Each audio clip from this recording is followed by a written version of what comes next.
Hello बच्चों, कैसे हैं आप। क्लास 6 सब्जेक्ट एसएस पढ़ रहे हैं हम।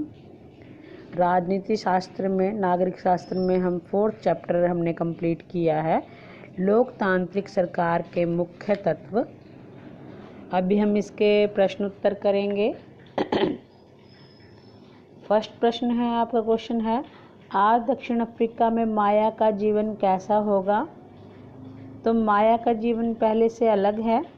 उसे सरकारी कार्यों में भागीदारी का समान अवसर प्राप्त है, क्योंकि पहले उसे इस प्रकार से कोई भी कार्य नहीं दिया जाता था। यह भागीदारी उसका एक अधिकार है। उसके अधिकारों को अब कानूनी संरक्षण प्राप्त है। सेकंड क्वेश्चन है, किन विभिन्न तरीकों से लोग सरकार की प्रक्रियाओं में भाग लेते हैं। वोट देकर अपना प्रतिनिधि चुनते हैं।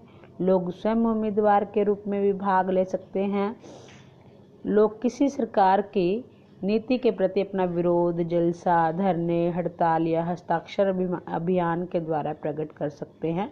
मान लीजिए अगर उनको कोई भी सरकार का फैसला पसंद नहीं आता, नीति पसंद नहीं आती, तो वो उसके खिलाफ धरना, हड़ताल आदि कर सकते हैं।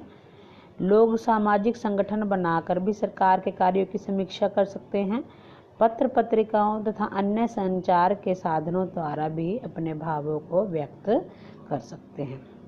थर्ड क्वेश्चन है, विभिन्न विवादों और मुद्दों को सुलझाने के लिए सरकार की आवश्यकता क्यों होती है।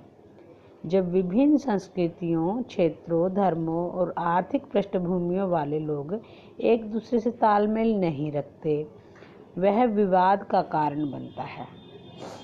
जब कुछ लोग यह बात महसूस करें कि उनके साथ भेदभाव किया जा रहा है, तो भी विवाद उठता है। इन विवादों के कारण कई बार लोग हिंसा का सहारा लेते हैं और इससे कई अन्य समुदायों को अपनी सुरक्षा पर खतरा पैदा होने लगता है। इस अवस्था में इन विवादों को सुलझाने के लिए सरकार की आवश्यकता पड़ती है। सभी लोगों के साथ समानता का व्यवहार हो, इसे सुनिश्चित करने के लिए सरकार क्या कदम उठाती है। हम समानता और न्याय को अलग अलग नहीं कर सकते। हमारे संविधान ने भी मौलिक अधिकारों में एक अधिकार समानता का अधिकार दिया गया है। इस अधिकार से समाज के कुछ वर्गों में प्रति फैली असमानता को दूर करने का कानून प्रावधान दिया गया है।